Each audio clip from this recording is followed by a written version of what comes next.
When a gaming community has nothing to play, when they have no roadmap, it's amazing what they would believe. I mean, these guys are hungry.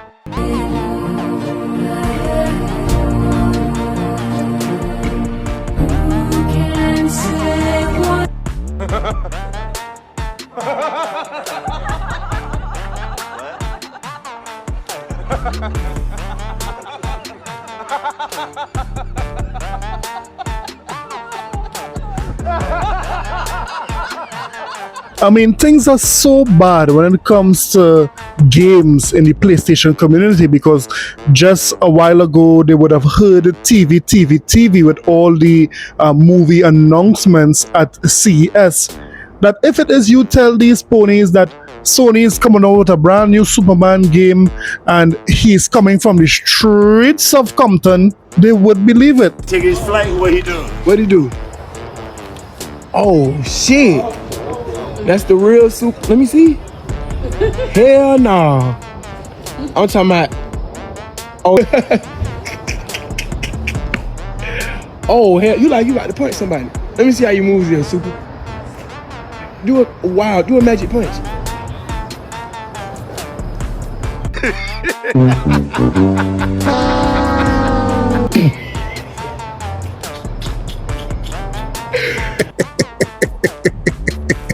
I told you guys, these ponies would believe any negative Xbox news that they can find. They are sick.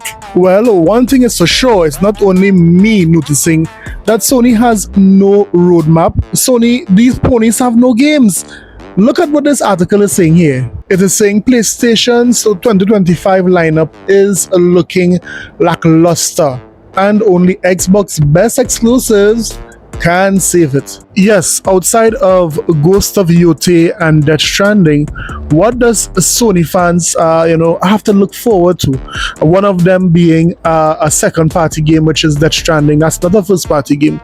What could these ponies look forward to in the near future? We're not talking about as far as Intergalactic or Wolverine.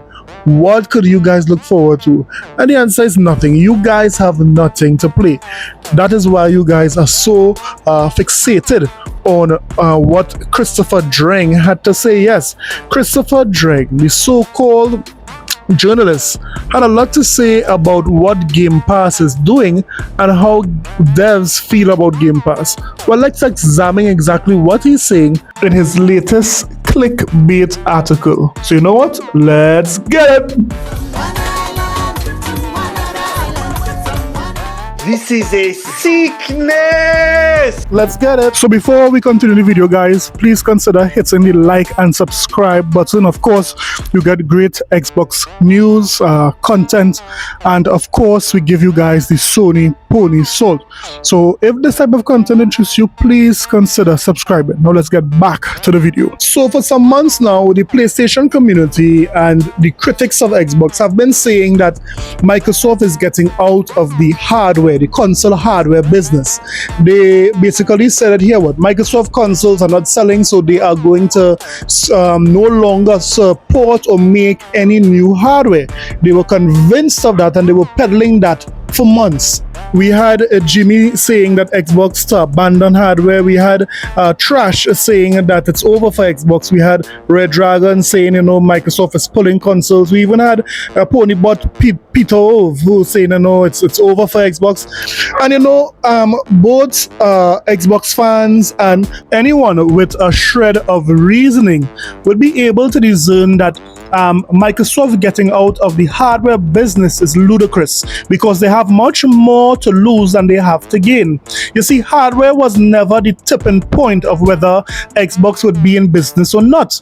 It is very clear that it's software, it is the MAUs. That is what would determine whether Microsoft abandon Xbox. And so far, we have seen Microsoft is doing very well when it comes to MAUs. They're doing very well with their new strategy when it comes to software. But we'll talk about that in depth a little later.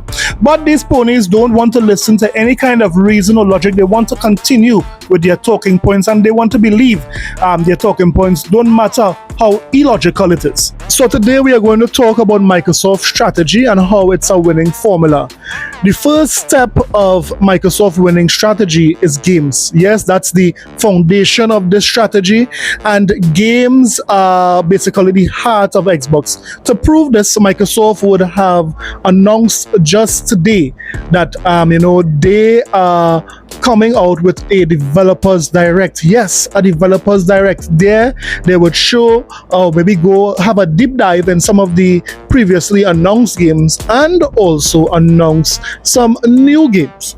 Listen to some ponies as they are so worried that Microsoft is having this direct a particular time. They are so concerned that Microsoft may not have some good games to show at this developers direct. These guys are talking a lot of stuff here, but one thing they are not talking is anything involving Sony, because Sony has nothing to show. Listen. Crap. I mean, are you excited? The developer direct, here's the thing. They're doing it. It's going to be showcasing 10 a.m. Pacific, 1 p.m. Eastern. Typically, when you have a massive direct to show, don't they? I thought they did the directs more in a prime time situation. This seems to be more of a like, hey, we're doing this because we do this in January all the time or February all the time. I don't feel it, because we've seen a good amount of compulsion south of midnight. The Expedition 33, again, yes, it's launching day and date in the Game Pass, but it's a multi-plat. Doom is going to be on PS5 and Xbox. Yes, Doom is going to be in Game Pass as well. All these games are going to be in Game Pass. But crap, does this direct do a lot for you? I don't know. It seems like no. I mean, it's cool. It's definitely good to have. Yeah, we're kind of dinosaurs now. I miss the E3.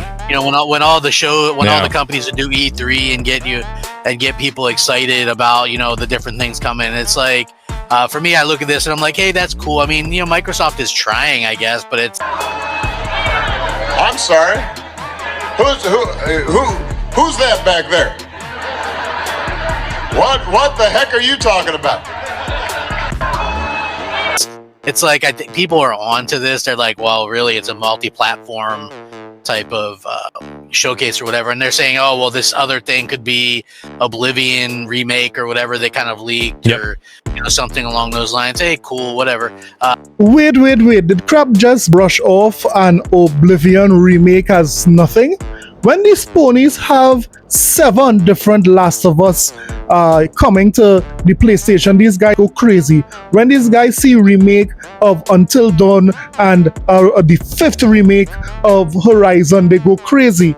Now he is just brushing this off like it's nothing. Oblivion is one of the most beloved Bethesda games out there, and this game has been out for so long that a remake would really have the community going wild because of the potential of what Microsoft or Bethesda could do with something like that. That would be a very big deal if there is an Oblivion remake coming. That's not just alright, cool. That's a big deal. What is this guy talking about? You know what I mean? Like, listen, I'm the first one to say, like, it's smart if you're an Xbox fan and like me, you don't think Xbox might be around for long. Stupid, guys. Is this camera on me? Yes, it's on. That's stupid.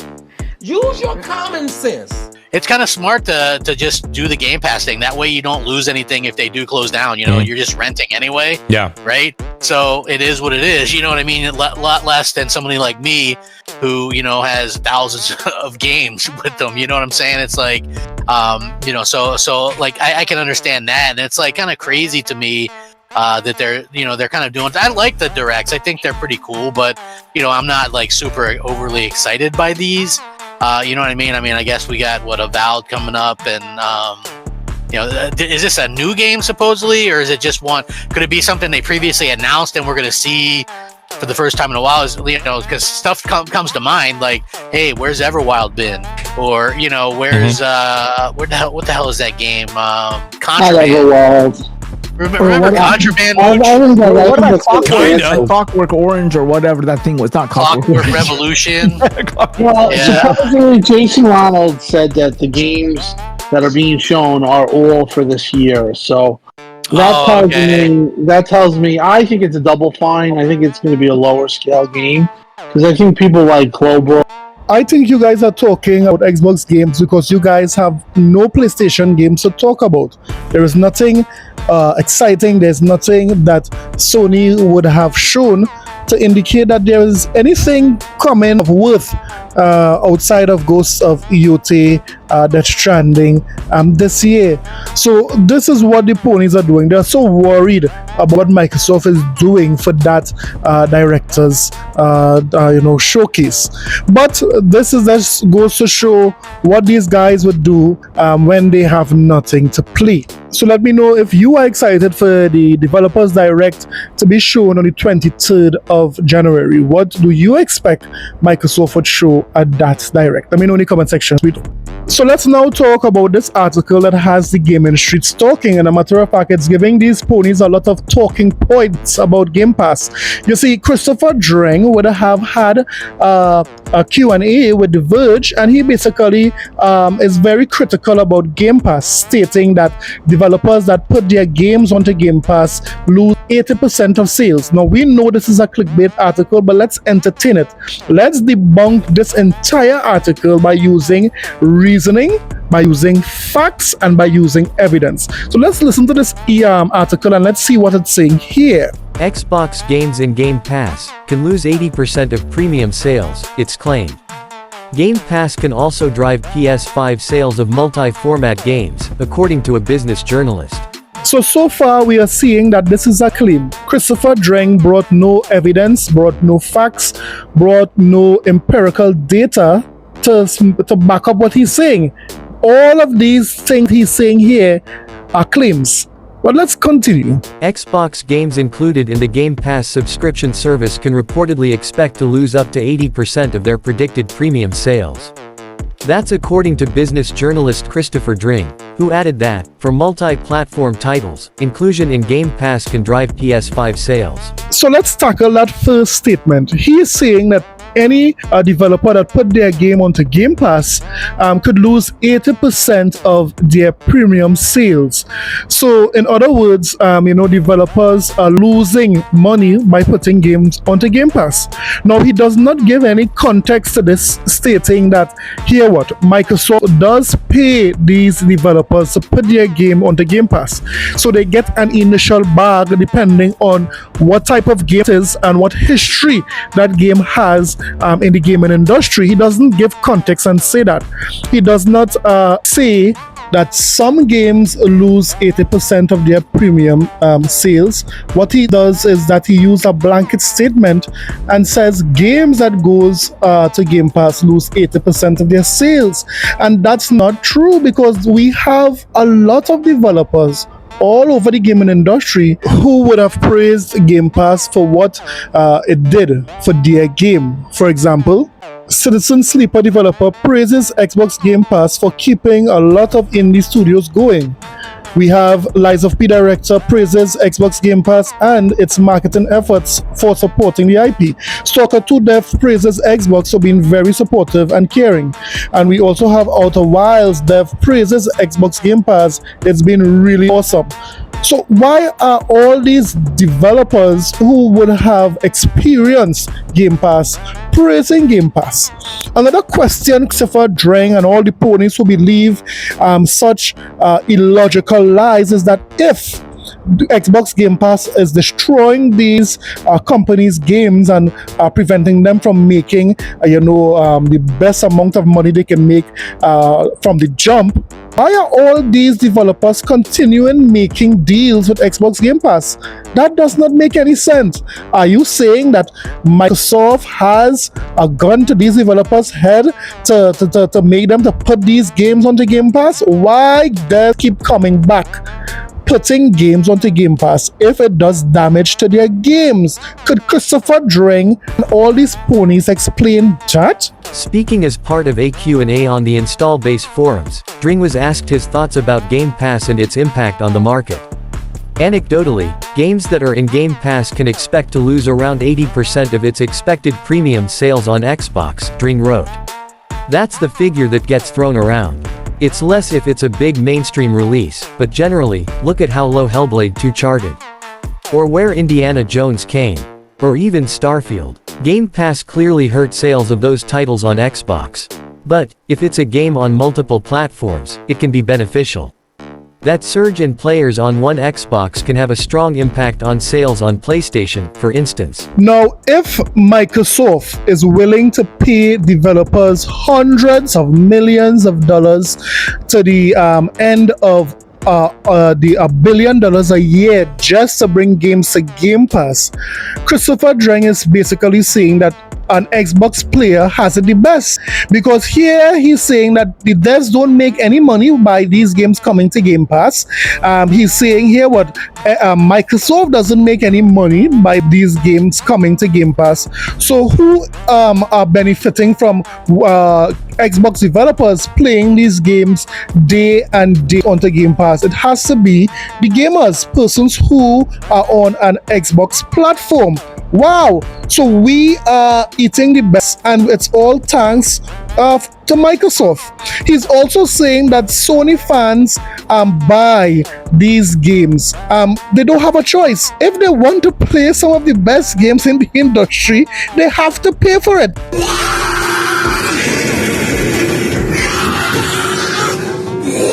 They are not going to get it for free like Xbox Game Pass. Come on, these ponies are basically paying for these games. Yes, this is a wonderful strategy by Microsoft, because here they are making their players feel like first-class citizens by getting all of these bangers day and date on Game Pass. And in order to offset the price of these games, let Sony fans pay full price for it. Let Nintendo fans pay full price for it. This is ingenious. So we benefit, Microsoft benefit by putting it onto these other platforms, getting money off of it, and the devs also benefit because they get an initial bag from Microsoft, and it also is going to PlayStation, where they also get another bag from PlayStation because these ponies have to pay full price. I am only seeing a win-win scenario here for Xbox gamers, for Microsoft, and also for the devs. The only person or the only group that is not benefiting upfront are PlayStation gamers. Yes, if they want to play these beautiful games, they need to pay their money. So guys, tell me what you thought about this article. Of course we know it's a clickbait article. We know he's looking to make his rent for January. January is hard for most persons, so we know that. But let me hear what you thought about this in the comment sections below. Don't forget to like and subscribe for more videos. Yes, ponies, continue to cry, continue to scream and bawl.